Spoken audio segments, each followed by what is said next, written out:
की चर्चा हुई है श्लोक में। प्रेमणा अनुवृत्त्या शीलेन प्रश्य अवनतः सती भिया ह्रिया च भावज्ञा भर्तृ सीता हरण मना।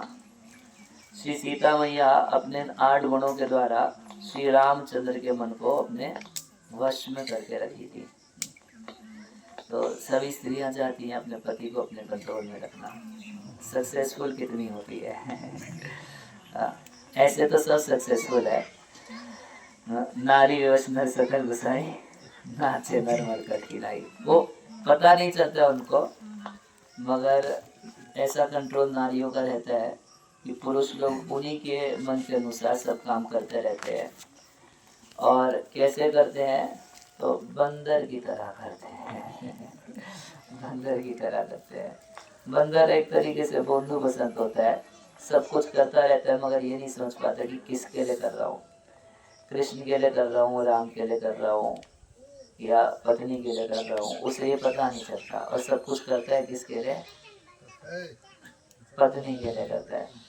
भागवत के महात्म्य में यहाँ तक लिखा गया है कि कलयुग जब आएगा, आ ही चुका अब तो कलयुग में लोग गुरु की बात नहीं मानेंगे, कलयुग में लोग शास्त्र की बात नहीं मानेंगे, कलयुग में लोग भगवान की बात नहीं मानेंगे। किसकी बात मानेंगे? साले की बात मानेंगे।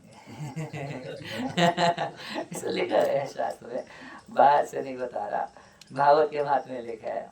मतलब पत्नी और पत्नी के संबंध से साले की बात उसको बहुत मधुर लगेगी और शास्त्र की बात सुन लिया करेगा। टाइम पास तो अच्छा हो जाता है शास्त्र की बात सुनने से, है कि नहीं?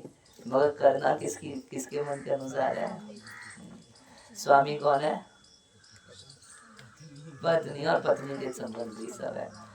तो ऐसे एक्सटर्नली वैसे बिहेव नहीं करता, एक्सटर्नली नहीं बताएगा कि मैं तुम्हारे वश में हूँ, मगर काम वो सारे वही करे। इसीलिए बंदर, गोस्वामी जी उसको बंदर से तुलना की है। बंदर बुद्धि उसका है ना, हनुमान जी बोले ना आकृति तो से हेतु, न बुद्धि, न वाक, न बुद्धि, न आकृति तो से हेतु।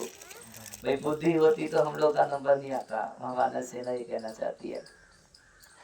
तो खैर जो सीता माता जो है अपने गुणों के द्वारा श्री राम के चित्त को पूर्णतः अपने वश में रखी। तो भगवान केवल सीता के पति हैं क्या? ऐसे भगवान एक पत्नी व्रत है, श्री राम एक पत्नी व्रत है, मगर जगत पति है, हम सबके भी पति है।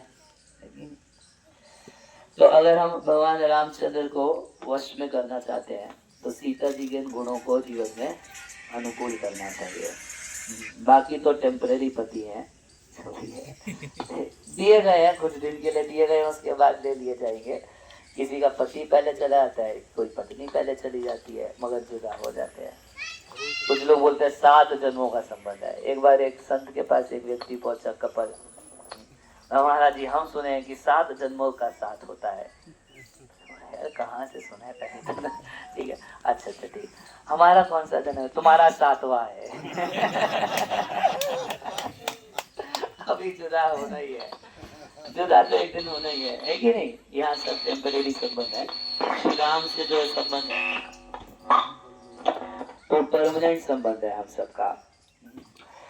अच्छा, एक विचित्र बात यह है कि द्वारका में भगवान श्री कृष्ण को कितनी रानियां थी? हैं 16,108। तो सुखदेव गोस्वामी कहते हैं कि 16,108 के पास लगभग सबके पास 1-1 करोड़ दासियां तो थी, मगर ये 16,108 दासियों से कोई काम नहीं करवाती थी। स्वयं से कृष्ण के लिए बिस्तर सजाना, स्वयं से उनको चावल डुलाना, स्वयं से पंखा करना, स्वयं से भोग तैयार करना, स्वयं से परोसना, स्वयं से खिलाना, हर चीज खुद करती थी।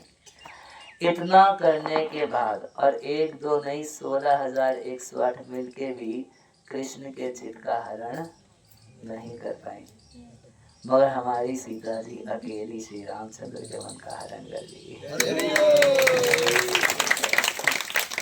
वहाँ 16,108 की बस की नहीं हुआ, मगर सीता जी कर ली। कैसे? इन 8 गुणों के द्वारा। प्रेम और अनुवृत्तिया, श्री राम की वृत्ति के अनु यानी पीछे पीछे वृत्ति करके, शीलेनः शील स्वभाव के द्वारा, जैसे श्री रामचंद्र हैं शील निधान, ऐसे श्री सीता जी भी।